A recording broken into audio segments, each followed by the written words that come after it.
زه مین یم د عشق زه مین یم د عشق پر علاج مې تلوار که ساقي ماته یو جام علیده را تیار که روژه ده یاره غزلې په روژه کې ښه خوند نه کوي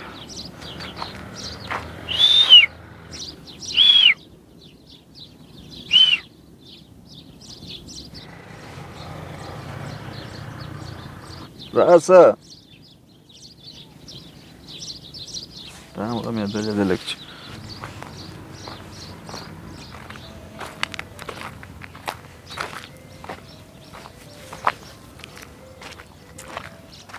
السلام علیکم. وعلیکم السلام. دا هم غمېدلې ده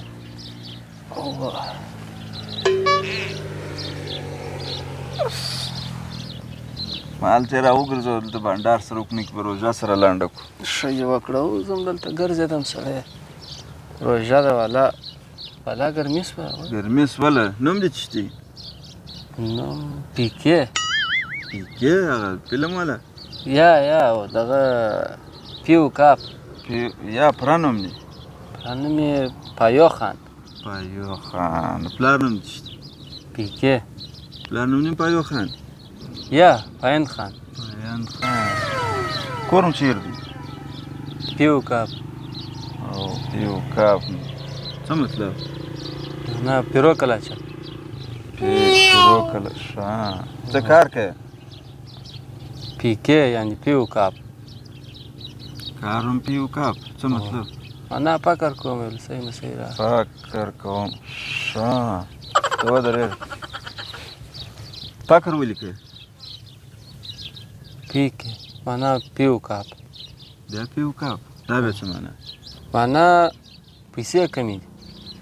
پیسې کم ولې خارج ته نه ځې هغه هم پیو کاپ دا بیا څه معنا معنا پر کومه لار ولاړ سه معنا پر کومه لار پیو کاپ کومه لار قاچاقي ولاړ سه څنګه پیو کاپ بیا پیو کاپ بیا څه معنا دی معنا فکر به پر وکړم فکر پر کوم واو د واجس د روژې سره څنګه بله هر شی ما درته وویلی چې پیکې یعنې پیو کاپ بیا د روژې سره هم پیو کاپ څه معنا معنا پول کاله یم پول کاپ خیر ما راوغوښتې ما چې روژه د سره لنډه کړمه ته یې راباندې اوږده یې ما په تا سر خلاصېږي زه به بېرته څنګ درته ووایم بس نو زما هم دغونه وخت وي چې ورسم چیرې ځې بله خو هم بیا پیو کاپ دغه هم پیو کاپ چې څه معنا معنا په کور کې کار لرم په کور کې کار لرم څه کار لرې پیو کاپ دی نو خو بیا د څه پیو کاپ په کار کوي ولاړ شه ولې غمولو ښه خپله غزل یم پر نامې وه پی کاپ ګره ژوند په پیو په کاپ کې په تېر شوی بیچاره وی